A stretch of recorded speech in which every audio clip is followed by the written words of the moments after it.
And I tell my kids, like, look, always be ready, always jump in, always be there to just kind of open for suggestions or look for opportunities, and just be a good communicator, and you'll be amazed at how you'll stand out. If I could go back in my lifetime and say, what's a big mistake? I wish I figured this out earlier. But I hadn't quite seen it through that lens. It takes a special leader to help you grow in a certain role. Doesn't matter how I speak, doesn't matter how I look. Follow your dream. Make sure it's the right dream, though, and don't quit. Now that's a success story. Welcome, everybody, to this edition of Success Stories. I'm Steve Cross, the host, and today we have the pride of Brookfield, Jeff Leo Herrmann, the Global Client Director at Kantar. Jeff, thanks for being on today. Appreciate it. Good to see you, Steve. The pride of Brookfield. I've never heard that phrase before, but I'm happy to accept it. Yep. So, talking about success stories, we want to dig into your story, your journey, how you landed where you're at now, and what kind of is on the horizon for you. But take us back to when you think about your career or your life. Where does your success story begin? Is it childhood, growing up? Is it as a family like mindset? Does it start in college or after college? When you think about that and you frame it, where does that begin for you? That's a great question, and I never thought about it going back. Like, was there a trigger event? And I'm still waiting for it. So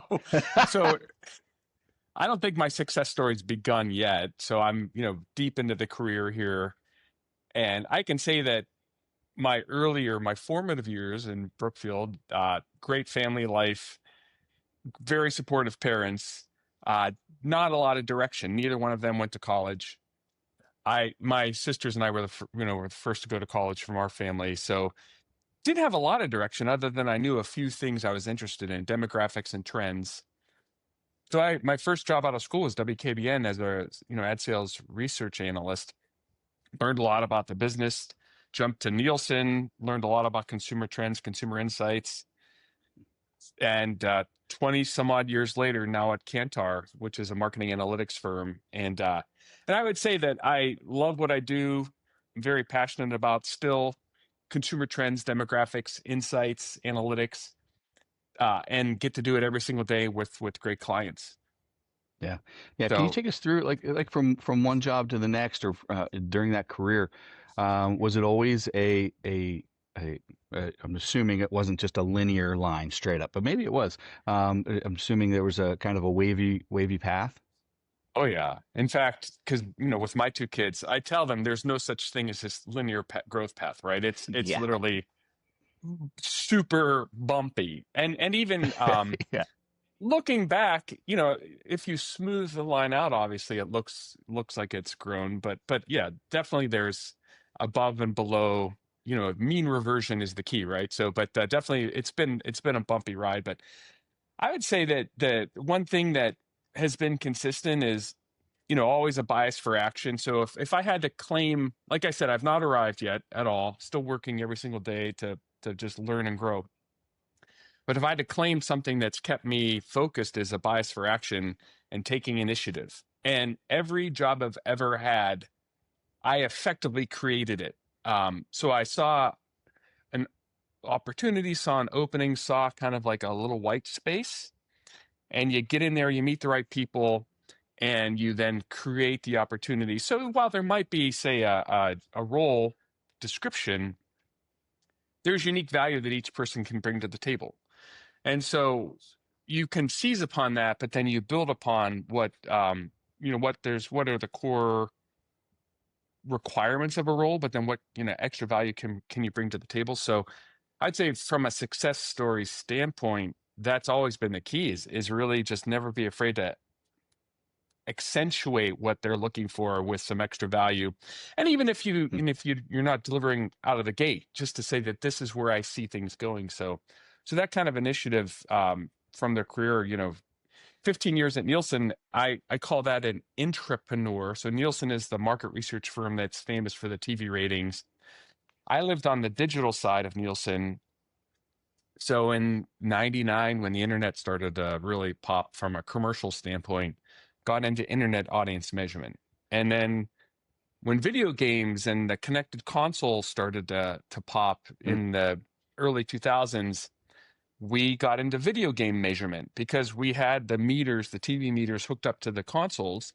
And so there was a Really? back path of data available. Yeah. So, and the TV meter knew that the video game device was on, but it just didn't know what was happening inside the device. So we devised a backhaul method to get data out of the device to tell us what was going on. So, gameplay measurement, and basically have the box tell us what game they're playing and the duration and who's doing it. So that was cool. Did joint ventures with Sony back in 2005. I got to meet, well, if you call getting elbowed by Paris Hilton meeting.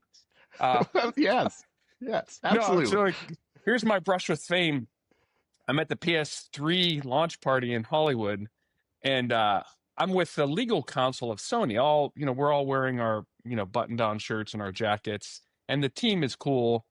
And there's a red carpet, but I entered through the side door, and in the VIP section is Puff Daddy, not lying, right? P Diddy was there, Paris Hilton, the whole crew, and we're standing off to the side, and the DJ just starts to put this track on, and that VIP section, they threw out over the rope, and they just started to flood the dance floor, and I was in their way, and so Paris Hilton literally elbowed me to get me the hell out of the way.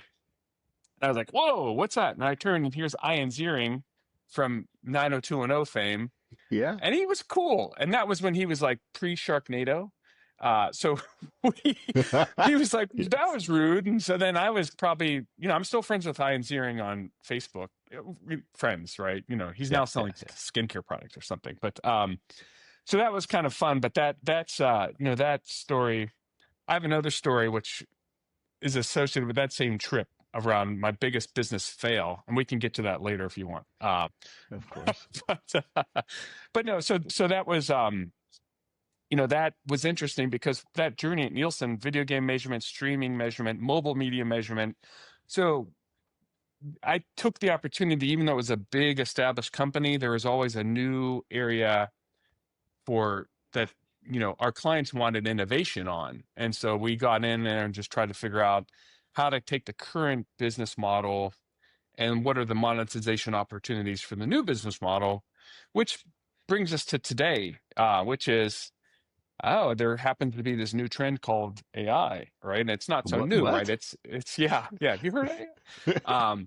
So, and constantly, daily, looking at AI to determine kind of what's the impact, as we look at in market research, how do we collect consumer insights? What are consumers doing? How do businesses respond to that? What efficiencies can be created? What opportunities can be created? So I'll pause there because there's, that's kind of like the first half of the career. And I feel like I'm on an interesting third chapter, if you will. But that was chapter one. Gotcha. So it just sounds like action, just always trying to be ahead, seeing what's on the horizon and being the first one there, just to carve out your own path, right? No matter where you're going or what company you're with. Yeah. Right. Where do you think that is that conscious strategy on your part all the time, or is that just kind of your personality and mindset of just how you do things? That's my personality. I mean, I'm paranoid in a good way, maybe, if you could say that. I'm nervous. I'm always thinking, what's next. So I'm positively paranoid. There's nothing wrong with nervous energy, it's just like in sports. If you don't get those butterflies before a game, there's something wrong with you, right? Oh yeah, totally. No, and that's the thing. So I don't feel like there's anything wrong with being, a little bit nervous, but no, it's definitely. I mean, obviously, I don't think anything. There are no entitlements. Nothing is deserved, right? You just have to work for every single, and that is part of honestly the Brookfield mindset, right? It's, if you look at the Mahoning Valley and then Brookfield specifically, it's rough and tumble. It's, it's real regular. I grew up, just literally could stand it in Share in Pennsylvania, and I could put one foot in Share and one foot in Brookfield, where I grew up on the West Hill. And yeah, you had to basically everything you get, you had to earn. So I think that kind of mindset was just inbred, and I, I have two boys, and I seeing it in them as well, as just trying to lead by example and just say, hey, you got to get out there and get after it. Yeah, yeah. I always try to impress upon my kids of, there's one question you need to master, and it's very simple, but it will take you far. Is just asking, how can I help?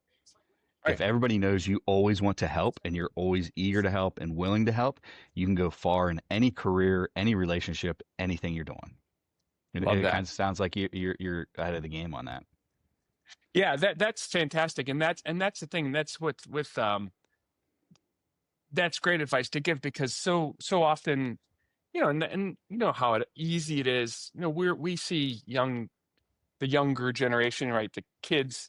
And if there's a kid that takes an extra ounce of effort and like looks you in the eye and says, "Hey, how you doing?" or just wants to dialogue, Right? It's that kid amazing, is right? impressive. Yeah, Yeah, it's literally you're so. And I tell my kids, like, look, always be ready, always jump in, always be there to just kind of open for suggestions or look for opportunities, and just communicate and just be a good communicator, and you'll be amazed at how you'll stand out yeah, for sure. yeah, yeah. And it's difficult these So days, this day and age with the digital world, trying to tell your kids and even young adults, like, you need to be able to communicate, not just digitally. You need to be right, able to have that connection face to face, even if that face to face is on a call or something like this. You need to be able to have a connection. right, right. Well, and that's where you know, with AI, so much is going to be automated, so much is going to be, their customer service already is. You can see it's evolved from that decision tree. Oh yeah, Customer service has been rough, right? Where it's been just kind of yes, no. Do you have this problem or that problem? And it's felt like brute force AI. Um, it's evolved now. Chat and solutions like Chat GPT or what have you. It's much more natural. So those roles definitely are going to be impacted. However, there's still a need for that last mile of human interaction. So I still feel like there is tremendous opportunity for people in careers that do require human interface. Now it's going to be different, and we're going to be supercharged with AI if you embrace it. But I still believe for the foreseeable future, that concierge model will be really important. So Hmm, while the basic things can be delivered by AI in a much more hyper personalized way, you still need to do that last mile of interpretation. And so those kind of roles, anyone in a more commercial or customer service, client facing yeah, world, be it B2B, B2C, I think there's still definitely a lot of opportunity, a lot of potential. for sure, for sure. So get back to your. We kind of took a little turn there, but getting back to your career, how and when did you know it was time to take a next step or look for the next opportunity? Or are you always looking for that next opportunity? Yeah, that's a great question. So 15 years at a large corporation, sometimes and one that went public and private several times. So I rode this, Do that roller coaster, huh? private equity wave a couple Ugh, times. yeah. And then, and you see the cutting, right? And so I took part of that at Nielsen, up and down. There were some benefits, had a couple little IPOs in that area. Um, but you just can kind of read the tea leaves sometimes and say, like, yeah, I think the what used to be called institutional knowledge is no longer respected. I think it's time to move on. So that, and then you factor the family chapter. So that was more or less my Hmm, yeah, single married no kids chapter. Then I got into the family chapter, which is more where you need more stability. And so sure. I did that 10 years, where we met, worked in a digital agency world and search and social, and then got into B2B publishing, which was amazing, and that was a great opportunity, and just to really invest locally. And that was a lot of fun and a lot of hustle, and just amazing to meet so many great people, and just try to bring things that I say I learned from working with brands like P&G, and they lead the world in their strategy, and try to help grow businesses, because that's, at the end of the day, no matter where I've been, the number one job is to help clients unlock growth. That's all. I mean, And I do that today through consumer insights and marketing analytics. But any conversation I have is like, how do we unlock growth? And so Mm. what can we do to help you grow? And that's really, the growth mindset is like bias for action, growth mindset, done. So that was a 10-year stint. But now I'm the last 4 years, I'm just about to hit my 4-year anniversary. It's been Actually, that long that you've been there? yeah, Jeez, August man, 21. time flies. So I'm at Kantar. It's a UK based global marketing analytics firm. We have about 25,000 people, and I lead our business with P&G and Meta platforms. And so I get to work day to day with those two clients on a global basis to help, you know, set up and create research programs to deliver consumer insights, and then help them set a strategy based upon the consumer insights and where the trends are going. And so So you that's, you take them from the insights to the action. How do we action exactly. on this? Gotcha. Exactly. Yeah. Yeah. So we create volumes of qualitative and quantitative research programs, and then effectiveness, like how effective are they at investing in their media? And it's all through research programs, and then taking those quantitative insights and then determining, well, here's your next course of action. Here's how efficient you were or not. Here are optimizations you can make. But that's where I've been the last 4 years, and I get to travel quite a bit, which in this, I'll call this my third chapter. My kids are a little older now, so they kind of don't notice if I'm in or out. It's just kind of like, hey, where's the car? Where's dad? Yeah. Yeah, right. Yeah. So what's your day to day look like now? Like if you're not traveling, kind of what's your day to day look like? The thing I love, I get to work from home. If I had to pick an office, I am in New York at Three World Trade quite a bit, but I get to work from home. But I'm on the clock kind of 24/7. So as the global client director across these two pieces of business, my job is to facilitate our relationship globally. So Kantar has offices across 60 countries, 60, It's crazy. and broken into regions, Asia Pacific, Europe, Latin America, North America, Middle East and Africa. And I often consistently am on calls at 10, 11 o'clock at night with our Asia Pacific teams. Like I've had a boss in Singapore who's 12 hours ahead. So here it's 10, 11, 12 o'clock at night. And, I tend to shout into the computer. I get animated. And here, family's sleeping and I'm down here kind of, doing my thing. In the grind. So, yeah. Yeah. So the fun part about the job is day to day, it is very different, but a lot of it is literally just matching a business problem or a growth opportunity to like a quantitative research solution. And so the best part about the job is I get to meet people from so many different countries and cultures. Like I learned all about Diwali because we have a big team in India, and that's the celebration of light that the team in India has, and they take their time off. And I can't exactly recall when it is, but but it's interesting just to see the holidays across the world. Like in our team in the Greater China region, they have obviously like January is their big holiday festival. So it's been interesting to I've always been intrigued by if I say my earliest memory, Stevenson School in Brookfield, where I went to second grade. There was a mural on the wall. It was like of people across the world, and I swear if I had to go back to like an early foundational why do those people in China eat this or these people in Brazil eat that? You know what I mean? And so that was that one, for some reason that always stuck with me. And so if I have to give Brookfield credit for anything, it's like inspiring that early sense of wonder around what's happening around the world. For sure.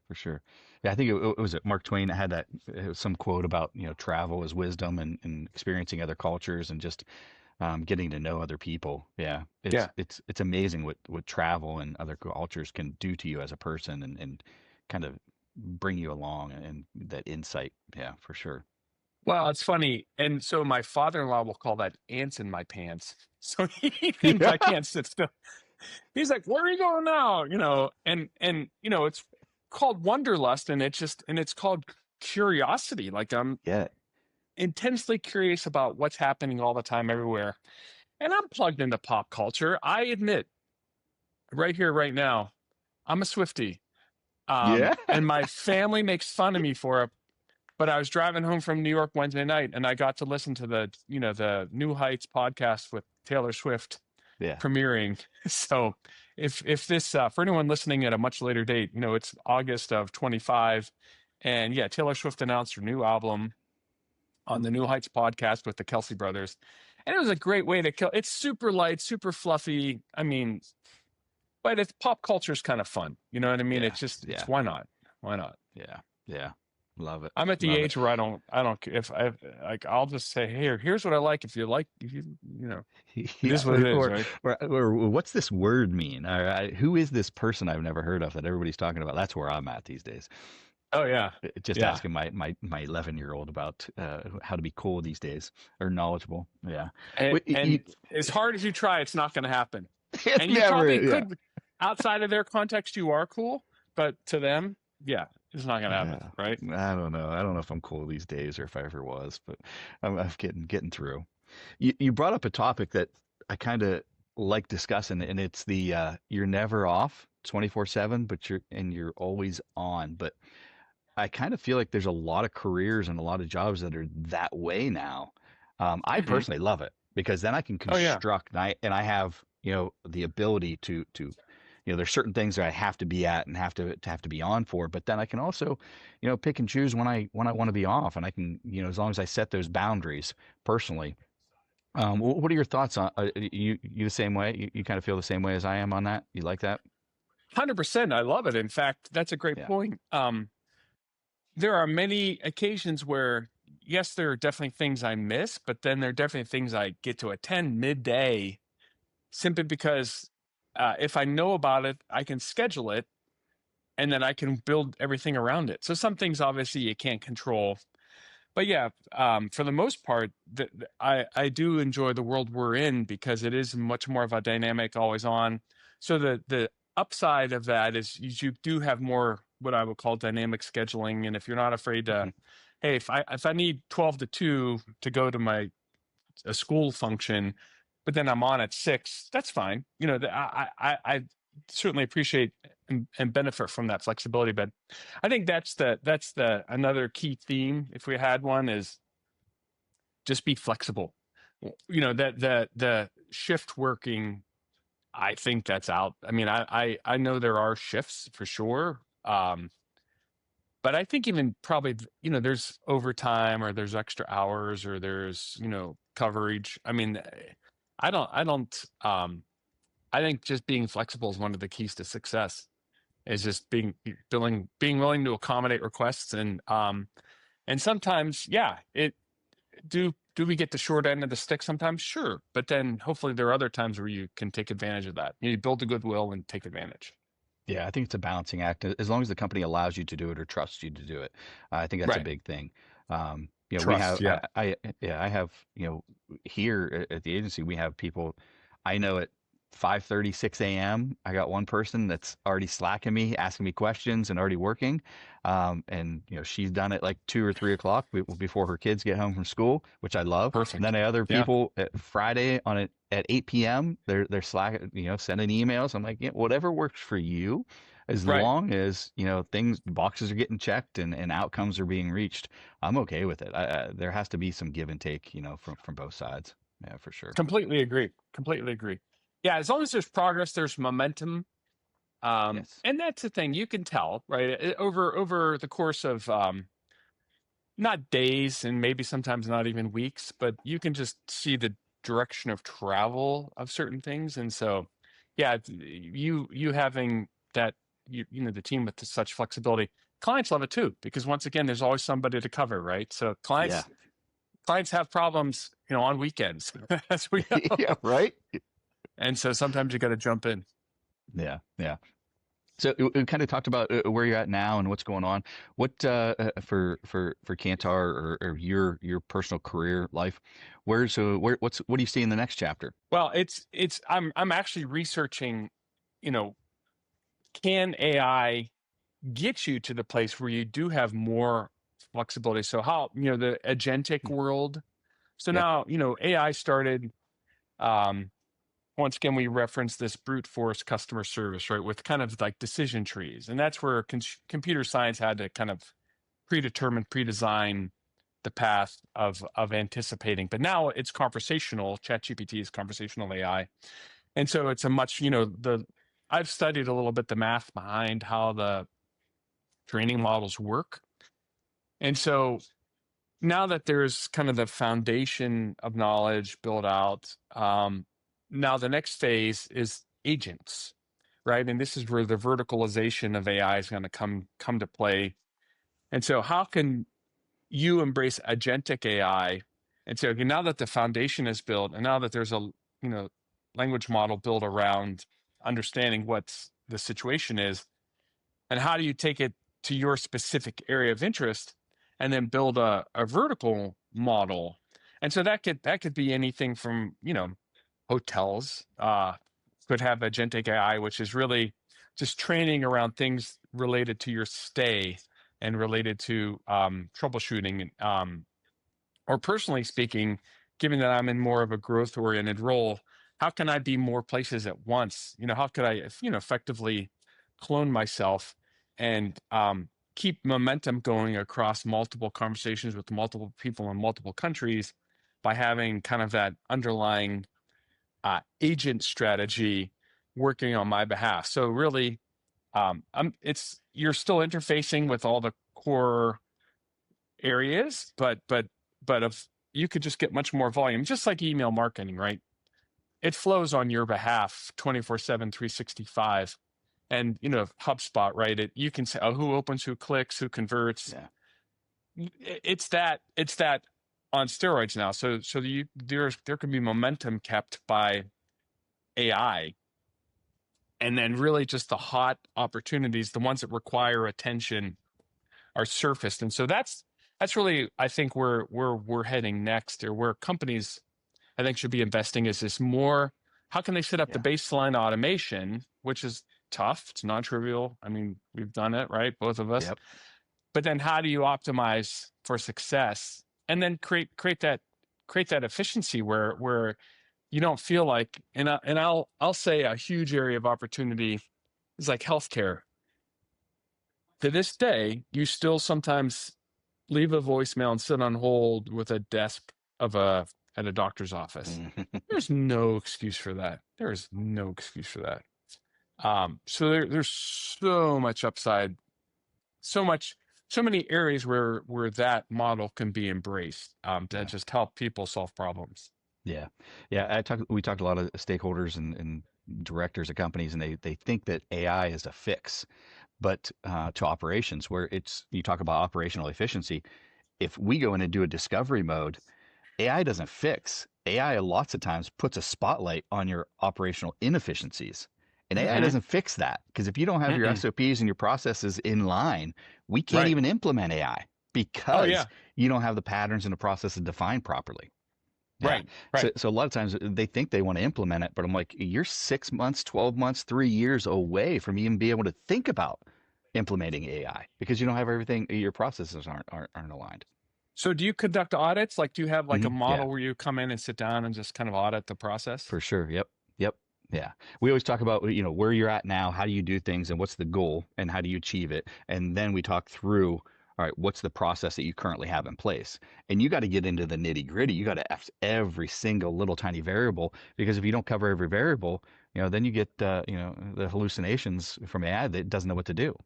Yeah, you're right. You're right. AI can amplify things that you don't want amplified.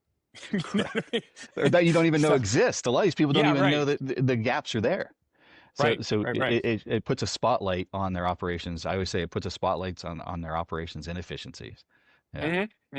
Yeah, but it's good. And then once they get it nailed down, um, it becomes smooth over time. But it's there's all, new process creates new opportunity, creates the need for new process. So it's like this, It's there's evolution. always a need. Yeah, there's always a need to have that support model in place, you know. Yeah, for sure. And we stick in the, the sales and marketing because, most companies, sales and marketing, they don't talk, they don't like each other, they're not aligned. Hmm. And that's usually where the gap is of, well, why do we do it this way? Why doesn't this person talk to this person? Well, it's because, you don't have your team aligned. Well, what are you seeing? So salespeople are famous for going rogue, right? And I'm one Yeah. of them. Where the marketing team has a process in place and a strategy, and it's all outlined and tightly configured.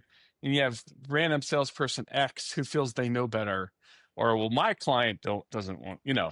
Yeah. How do you accommodate those rogue salespeople?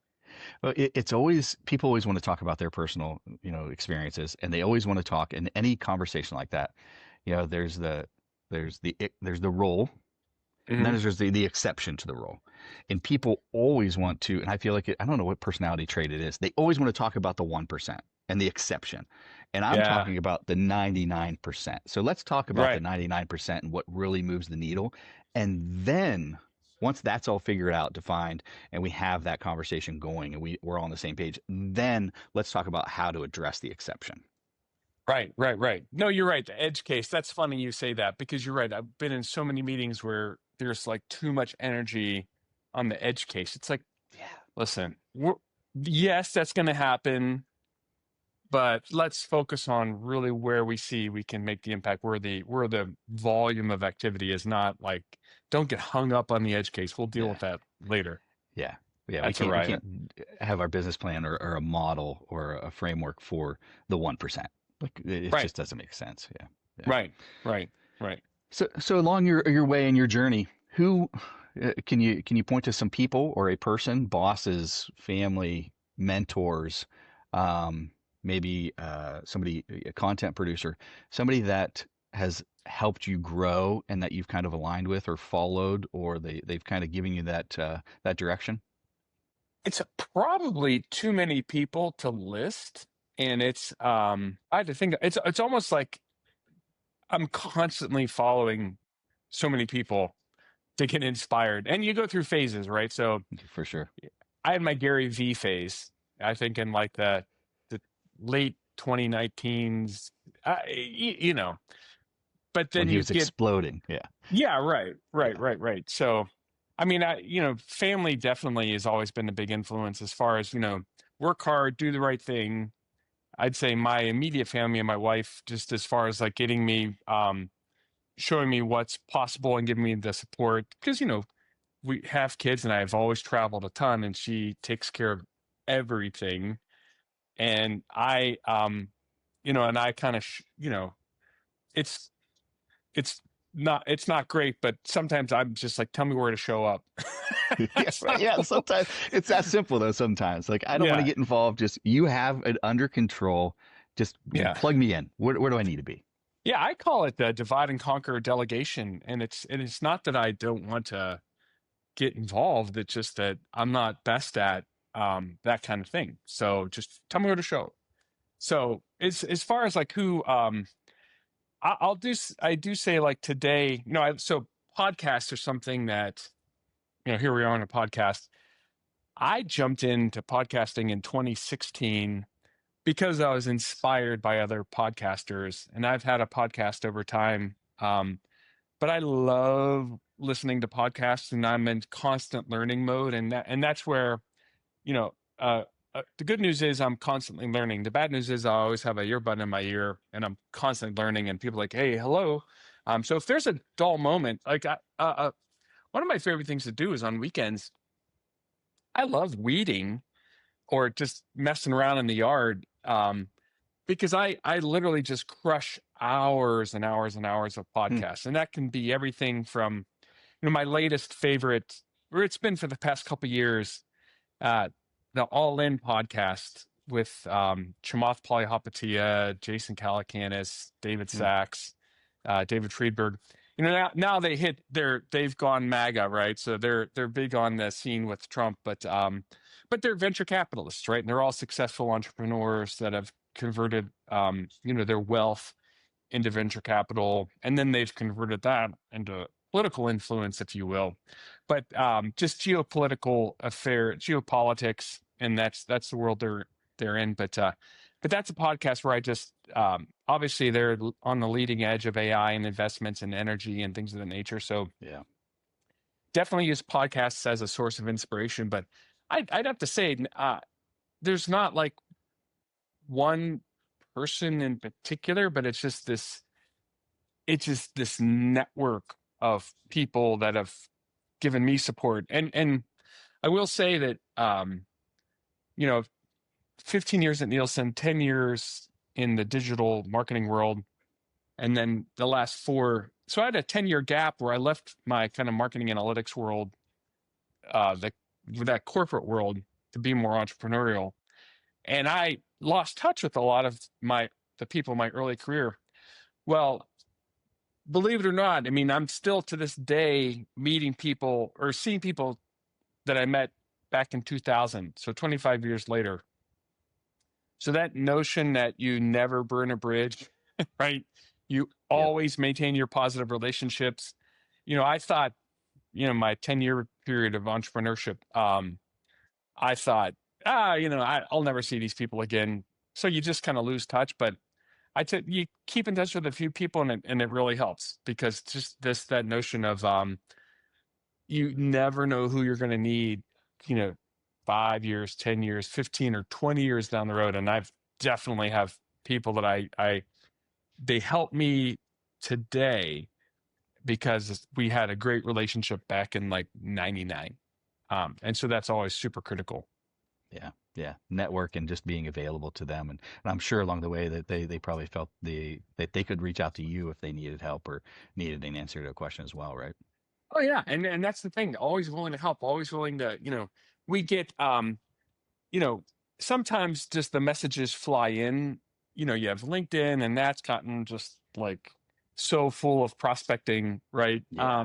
Still things are noticeable, and I'll accept pretty much any connection request I get as long as I know that there's something there.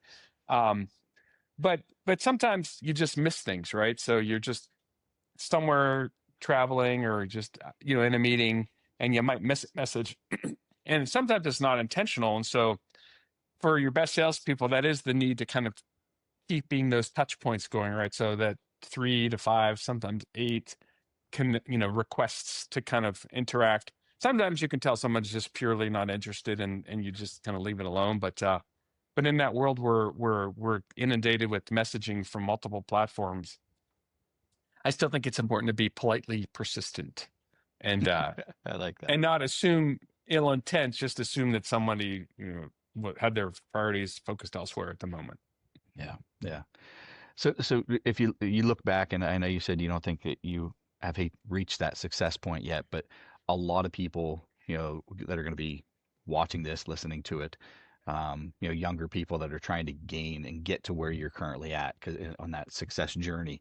What are some words of wisdom that you kind of live by, or that you've heard that you think can help them to stay on track, or to get to achieve their goals and get to where they want to go? I mean, it's this one. It's on my desk. Hustle. It's I know the hustle culture got a bad name, but I've already said them, right. Always hustle, bias for action, take initiative, but be polite and be grateful, because that's notion of people do have so many demands on their time that if you do get the opportunity, be grateful. Like, I'll see you around, at different like basketball games or what have you. And when I got the request, I'm like, wow, that was super nice of Steve. Like, I haven't seen him, but it'll be great to catch up. So I'm grateful for this opportunity to just stay connected. And there's another touch point in our relationship that's spanning probably 10 years now. I would have to, yeah, about that. So yeah, that's I'd say just, the advice is the world's changing super fast.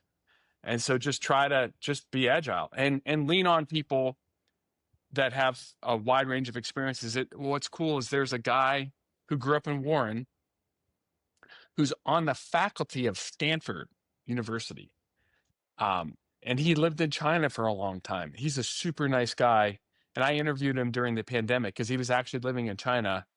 And we had a piece on kind of where things were. This was like Feb of 2020, just when things were starting to blow up, right?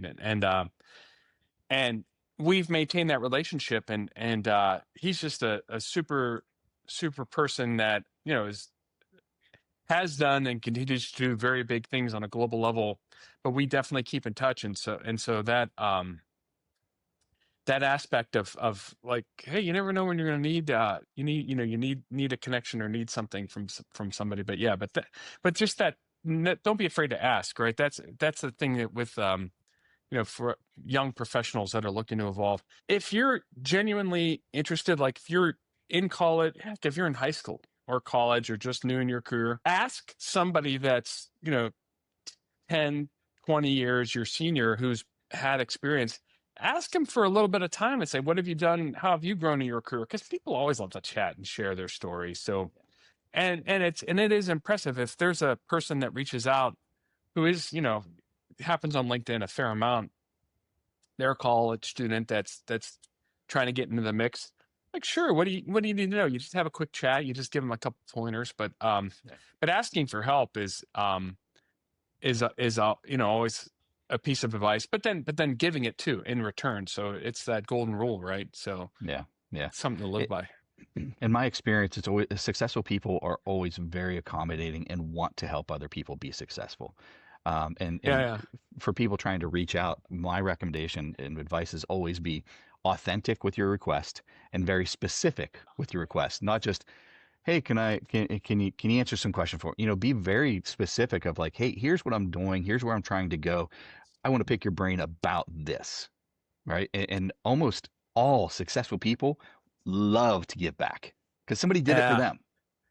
Steve, that is great advice. That the specificity is so critical. And even if it's, say you are curious about a broad topic, but a specific aspect of a broad topic, at least as a place to start. Because if you get an open-ended request, hey, can we talk? Can we get coffee? Yeah. Where's this going? Yeah, right. Yeah, right. But I really want to learn about the role of AI in customer service, and how to work 24/7. Oh, all right. Yeah, I can talk about that. And look, that's just the opening question. So at least because the lift on the side of the person that's offering the help feels lighter, and then the conversation obviously evolves from there. But that specificity, that's a great piece of advice, because you just got to start somewhere, and just right. Like, that's the classic sales advice I give, is instead of, if you're emailing or chatting with somebody, can we meet Thursday, or can we meet next week? No, not next week.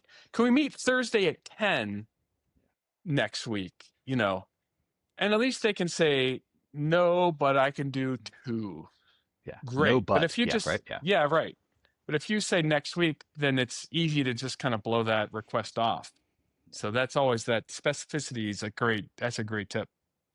Great. Anything else you want to leave listeners with, Jeff? Any other words of wisdom? Always learning, never satisfied. That's all. I mean, it just personally never really satisfied with my progress. Like I feel I'm grateful and I reflect upon the progress, but I know there's always something that I could be doing next to be a better husband, father, commercial, person, business person. So yeah, that's really what it boils down to, is just, grateful for where we are, but know that we got to keep hustling. Yep. Yeah. We've done a lot, but we haven't got to the finish line yet, right? It's always that we can always be better in every aspect of our lives, right? And hey, the finish line is literally when they close the casket, right? I mean, that's mine. I don't see a world where there's people say about retirement. It's like, what's that? I mean, I hope to be day trading my way into the, I mean, that is the next phase. Like, I do want to be a day trader. Really? If I had to pick something, and a rock drummer. Yeah. Nice. But it's too late for that. So No, it's never too late. It's never too Yeah. late. All right, man. Well, I appreciate you being Okay. on. Thankful. I know my listeners are going to get a lot of great stuff out of this, and the words of wisdom and hearing your stories and being able to follow along. So, listener, thanks again. Listeners, stick around, subscribe. More great content to come. Appreciate you. Thanks, Jeff. Thanks so much, Steve.